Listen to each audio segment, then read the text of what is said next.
وأن هذا صراطي مستقيما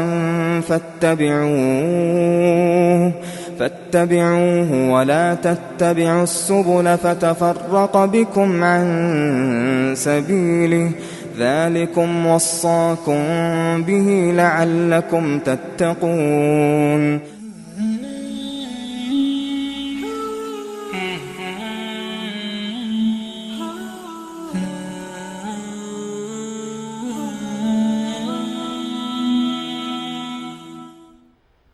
بسم الله و الصلاة و السلام علی رسول الله و علی آله و صحبه و من والاه، اما بعد. السلام علیکم و رحمت الله و برکاته. بینندگان عزیز و گرامی، در خدمت شما هستیم از یکی دیگر از قسمت‌های برنامه راهنمود سنت و امید است در هر جایی که هستید در پناه خداوند سبحانه و تعالی باشید و الله متعال ما را در حفظ پناه خود داشته باشد. بینندگان عزیز، در مورد صفات پروردگار صحبت می کردیم در برنامه گذشته و در این برنامه هم همچنین به ادامه بحث برنامه گذشته میمان پیرامون عقیده اجمالی اهل سنت درباره صفات ذات اقدس الهی سبحانه و تعالی صحبتی خواهیم داشت. در برنامه گذشته به این مورد اشاره کردیم که اهل سنت و جماعت آنچه که در قرآن کریم و سنت پیامبر صلی الله علیه و سلم آمده آن را قبول دارند بر سبیل حقیقتا آن را قبول دارن، معنای حقیقی آن را قبول دارن، نه ای که آن را تحریف بکنن به نام مجاز و به جهت مجاز حرکت بکنن. و ما در این مورد اقوالی از امام ابو حنیفه رحمه الله، قولی از امام احمد ابن حنبل رحمه الله و قولی هم که اجماع اهل سنت را در این مورد نقل میکرد از امام ابن عبدالبر مالکی رحمه الله مسائل را مطرح کردیم. در این برنامه وعده داده بودیم که پیرامون 4 نکته صحبت خواهیم کرد. موضوع اول که اهل سنت صفات خداوند متعال را قبول دارند بر این منهج و در آن تحریف، تعطیل، تمثیل و تکییف وجود ندارد. تحریف میدانید یعنی تغییر دادن، یعنی آن را تغییر بدین، مثل که ما گفتیم مثلا ید را تحریف بکنین و آن را تغییر بدین به معنای نعمت و به معنای قدرت. تکییف به این معنا که مثلا کیفیت برای آن بیان بکنین، کیفیت برای آن بیان بکنین. مثلا بگین که این ماشین رنگش سفیده، کیفیت بیان کردیم، سفیدی رنگش را گفتیم. ما حق نداریم در مورد الله و در مورد صفات پروردگار این کیفیت را نقل بکنیم. صفت تعطیل یا صفت انکار هست که ما صفات پروردگار را چیکار بکنیم؟ تعطیل بکنیم و ترک بکنیم. ترک کردن معنای آن یا اصلا انکار کردنش، کلن آن را انکار بکنیم. موضوع چهارم موضوع تمثیل هست که اهل سنت و جماعت عقیده و باور بر این دارند که ما حق نداریم که صفات خداوند را تشبیه بکنیم و آن را مثل بدیم به صفات مخلوقات. مثلا بگیم نعوذ بالله، بگین الله متعال دست داره مثل دست فلانی، یعنی مثل بزنین به مخلوقات الله. این عقیده اهل سنت است که هر کدام اینها را به صورت تفصیل تشریح خواهیم کرد. اما قبل از اون اجازه بدین یک موضوع دیگر هم مطرح بکنم و آن این که کسانی که حقیقتا دست به این کارها میزنند، دست به تمثیل میزنند، دست به تشبیه میزنند، دست به تعطیل میزنند و دست به تکییف میزنند، حقیقتا اینها عقل را در باب فهم صفات پروردگار متعال چیکار کردن؟ به کار بردند. اگر ما خواسته باشیم عقل را در این مورد به کار بگیریم و بر اساس عقل قضاوت بکنیم، بدون شک در اینجا به خطا می رویم. بدون شک به خطا می رویم، چون مسائل صفات پروردگار متعال توقیفی هست. توقیفی یعنی این که آنچه در قرآن آمده و آنچه در سنت آمده به همان اندازه‌ای که در قرآن و سنت آمده اکتفا کردن، به این میگن توقیفی. در مورد صفات پروردگار، چون صفات الله متعال توقیفیه. چرا؟ به خاطر چی توقیفیه؟ به خاطر اینکه عقل انسان قصور دارد، نمیتواند کنه ذات پروردگار را درک کند، نمیتواند صفات ذات بزرگواری و ذاتی که همه مخلوقات را آفریده را درک بکنه. بنابراین توقیفیه. اگر در قرآن آمده به همان اندازه اکتفا میکنیم، در سنت آمده به همان اندازه اکتفا میکنیم. به طرف عقل در این باب نمی رویم که عقل چی میگوید، آیا این درست است، آیا این درست نیست. در میزان عقل بیاندازیم که آیا این به عقل ما برابر میآید یا نمیآید. همین فکر را کسی نمیکنه که بابا جان این عقل را الله برای تو داده، تو چگونه میخواهی با این عقل قاصری که تو داری صفات پروردگار متعال را در این بیاندازی و در مورد آن قضاوت بکنی؟ صفات ذاتی که تمام این مخلوقات را آفریده. الله با اون بزرگی، تو با این کوچیکی میخواهی در مورد الله متعال فکر بکنی؟ کسانی که عقل را در این مورد به کار بردند و عقل را حکم قرار دادند و قاضی قرار دادند در باب فهم صفات پروردگار، به گمراهی رفتند. یا انکار کردند، یا تحریف کردند، یا تشبیه کردند، یا تجسیم کردند. خلاصه به هر ترتیب رفتن به یک جهت دیگری، رفتن به جهت گمراهی، رفتن خلاف آن جهتی که عموم مسلمان ها و قرآن کریم و سنت پیامبر علیه السلام و صحابه پیامبر رفتن. در مورد تحریف ما گفتیم که از جمله آنچه که اهل سنت و جماعت در مورد آن اعتقاد دارند، یکی موضوع تحریف است که آنها تحریف نمی کنند صفات الهی را. و گفتیم تحریف یعنی تغییر، یعنی صفات پروردگار متعال را تغییر نمیدن، از یک معنا به معنای دیگر حمل نمی کنند. چون قرآن به زبان عربی فرستاده شده و معنای عربی هم کاملا واضحه. معنایش کاملا واضحه. همان معنایی که الله در موردش گفته به همان معنا ما اکتفا میکنیم، تحریف نمی کنیم. و این تحریف به دو دسته تقسیم میشه، یا تحریف لفظی هست یا تحریف معنوی هست. تحریف لفظی بسیار کم اتفاق میفته که کسی بیایه مثلا تحریف بکنه، تحریف لفظی بکنه.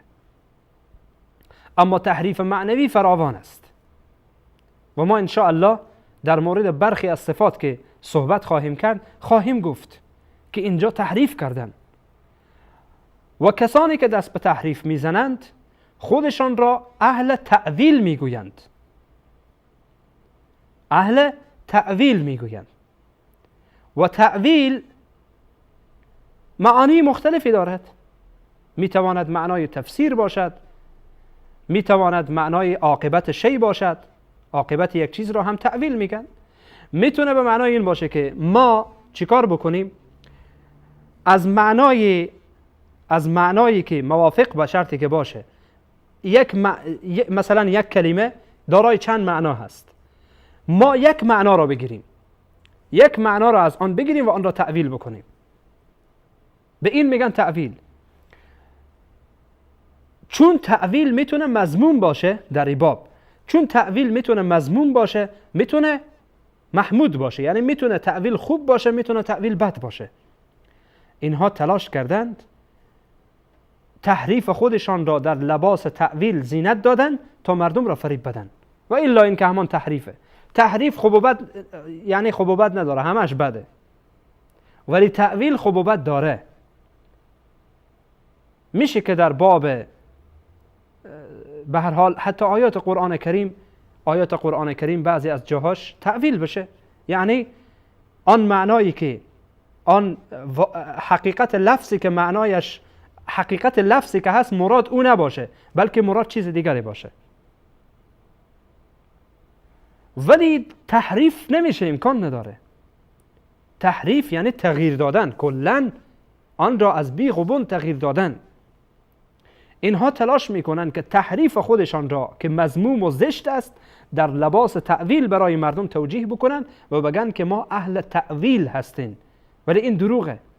نمیشه که اینها اهل تأویل باشن، بلکه اینها اهل تحریف هستند. و اهل سنت و جماعت صفات پروردگار متعال سبحانه و تعالی را تحریف نمی کنند. تحریف نمی کنند، همان معنایی که آمده به همان باور دارن، یقین دارن.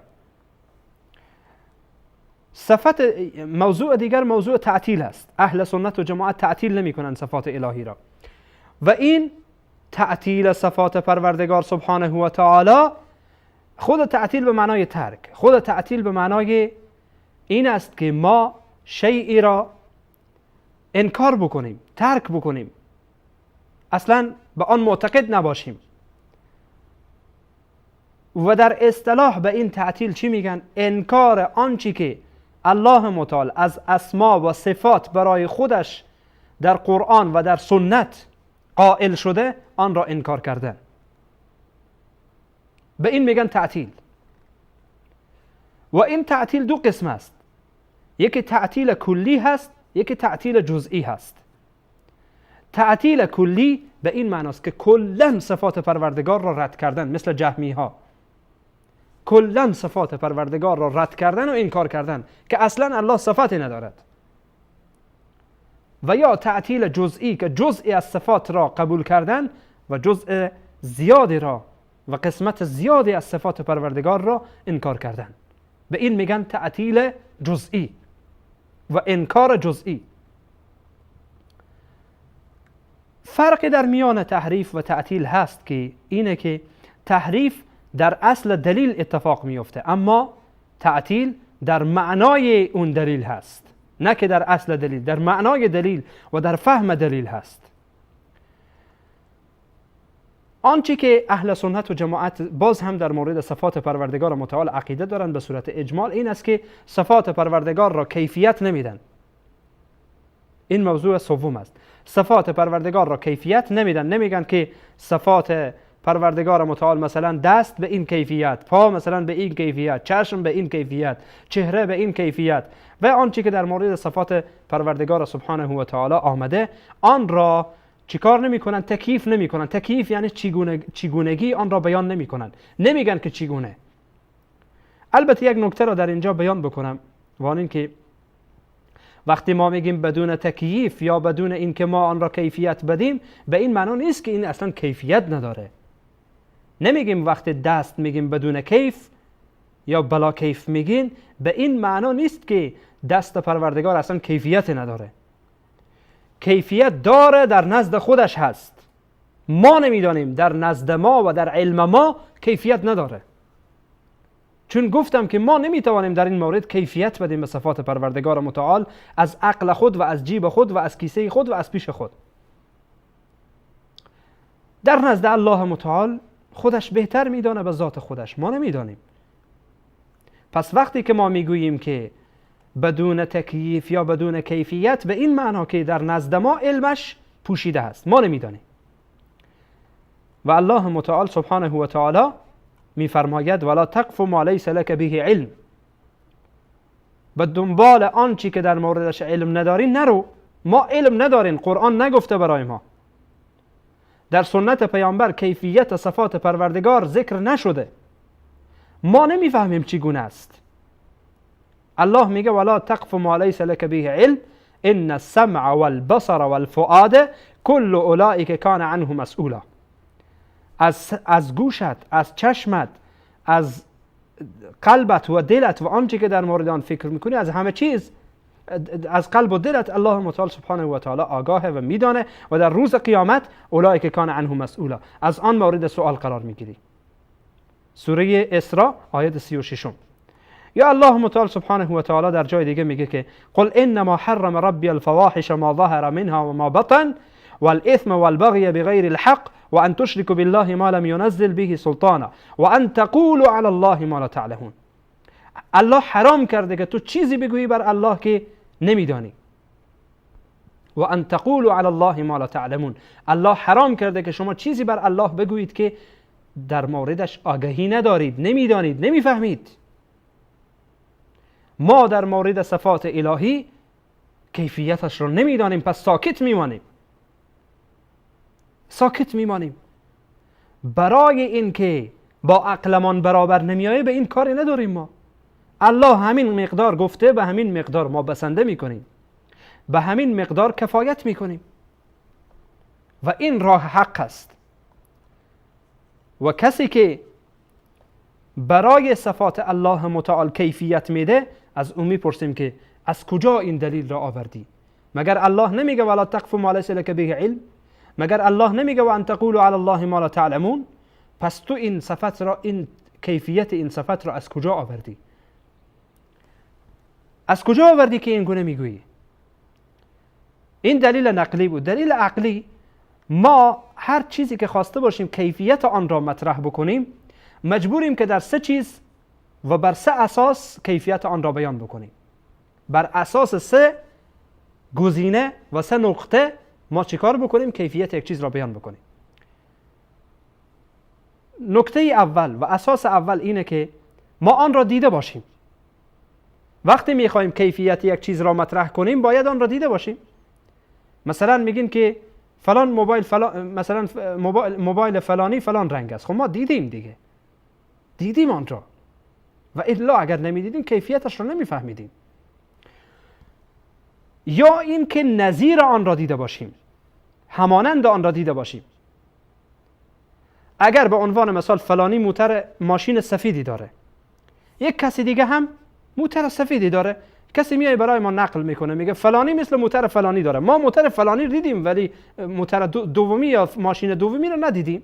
بنابراین چون همانندش را دیدیم درک میکنیم کیفیتش را. جای در ذهن ما میاد که حتما ماشین اون هم سفیده، چون نظیرش را و مانندش را برای ما کسی تمثیل کرده، گفته مانند ماشین فلانی. راه سوم و اساس سوم در فهم کیفیت ها اینه که ما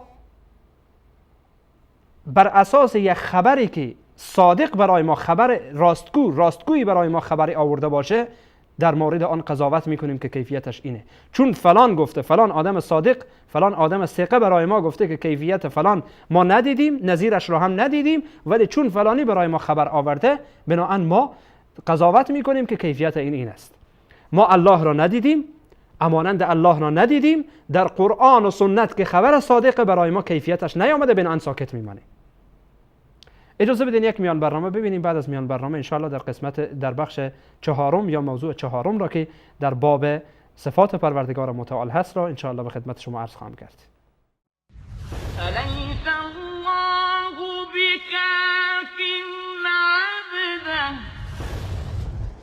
أليس الله بكاف عبده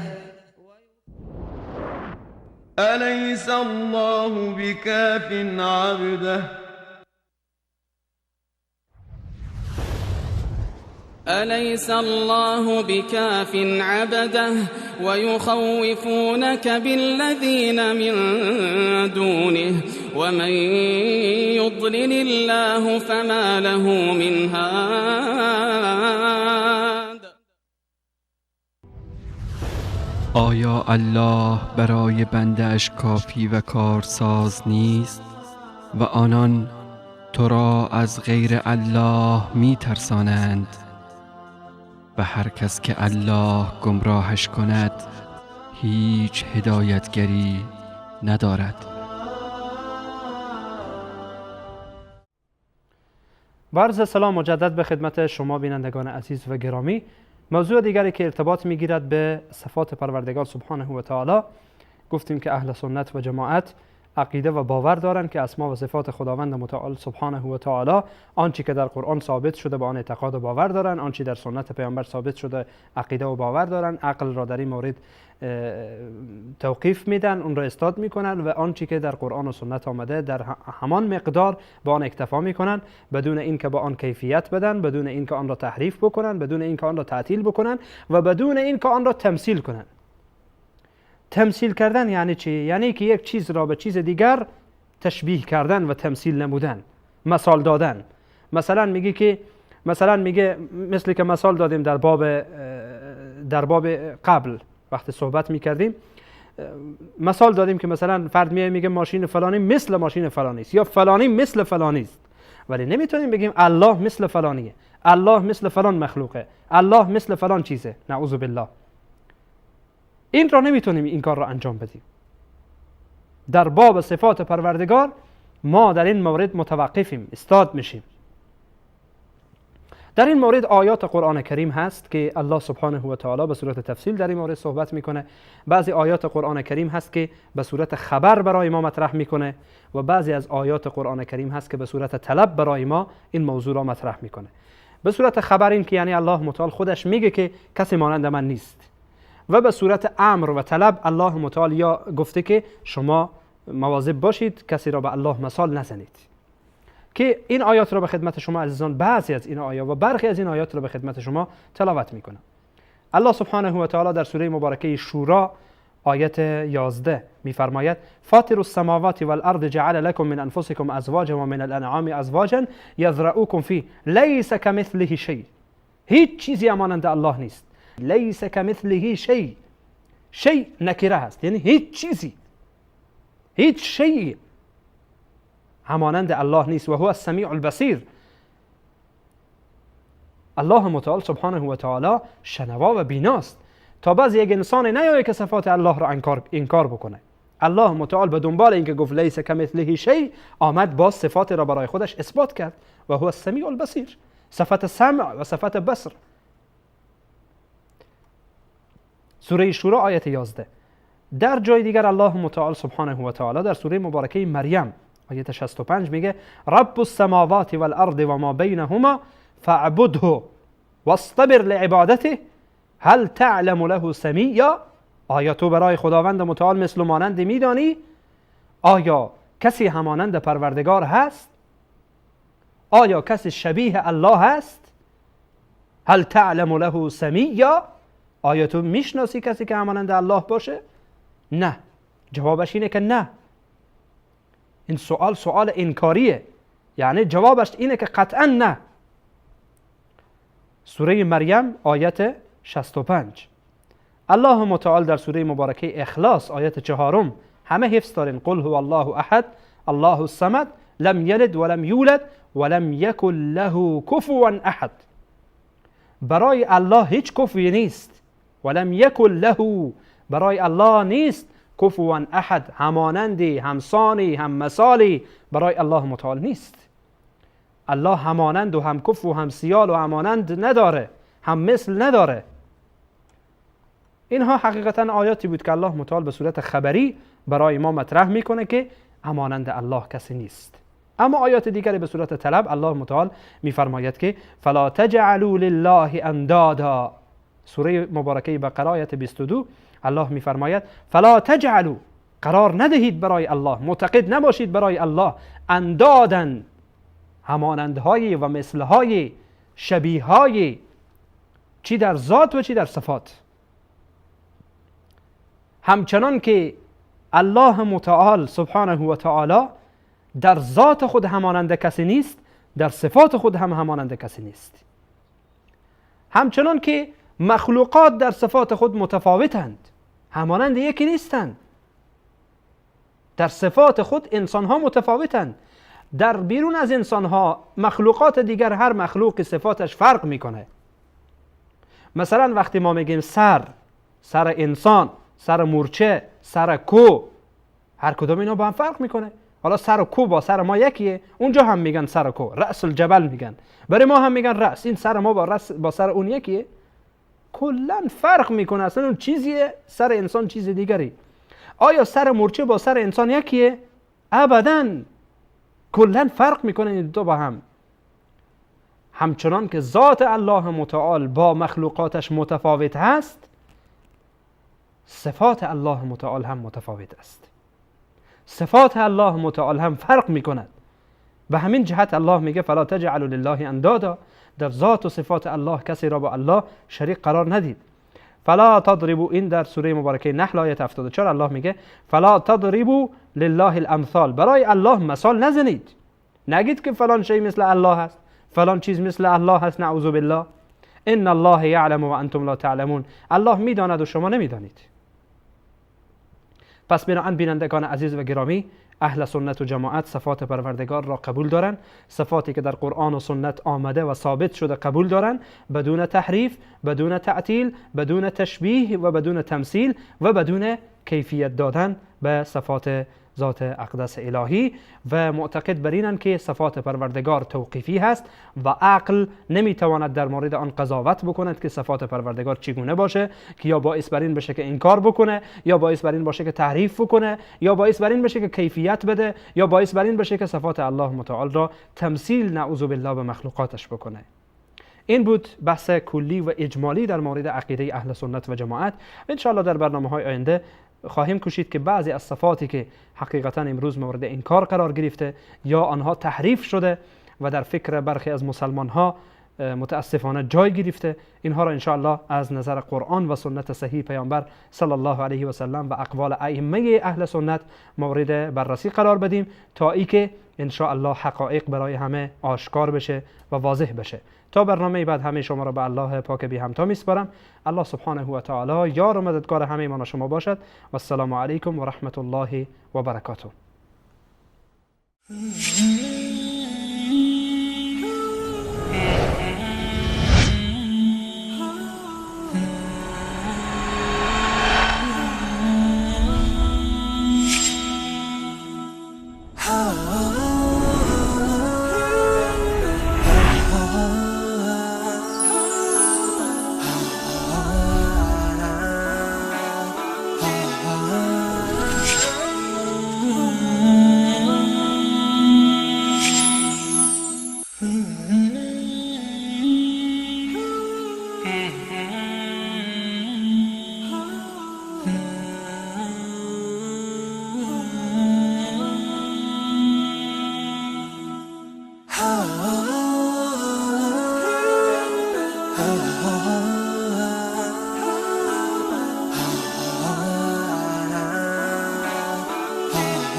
Mm-hmm.